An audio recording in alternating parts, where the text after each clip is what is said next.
আসসালামু আলাইকুম। আজকে কথা বলবো দি আনফেয়ার মানকি এক্সপেরিমেন্ট নিয়ে। কি ছিল এই এক্সপেরিমেন্ট? দুইটি বানর একই কাজ, একজন পেল শসা আরেকজন পেল আঙুর। পার্থক্যটা এখানে। এরপর যেটা হলো সেটা বিজ্ঞানীদেরও চমকে দিয়েছিল। এই এক্সপেরিমেন্ট প্রমাণ করে ন্যায্যতার অনুভূতি শুধু মানুষের নয়, প্রাণীদেরও আছে। ভিডিওটি শেষ পর্যন্ত দেখুন, তাহলে বুঝতে পারবেন। ভাবুন তো, আপনি কাজ করলেন আর আপনার পাশের জন্য একই কাজ করলো, পেল দামি পুরস্কার, আর আপনি পেলেন শসা। রাগ হবে না? এই এক্সপেরিমেন্টটা করা হয়েছিল দুইটা বানরের উপর।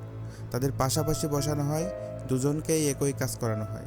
একজন বানর কাজ করে শেষ করলে পায় আঙুর, আরেকজন পায় শসা। শুরুতে সে খুশিই হয়েছিল, কিন্তু হঠাৎ দেখে তার পাশের বানর একই কাজ করে পাচ্ছে আঙুর আর সে পাচ্ছে শসা। তখন সে শসাটি ছুঁড়ে মারে বিজ্ঞানীর খাঁচা জাগাতে থাকে, রেগে ফেটে পড়ে।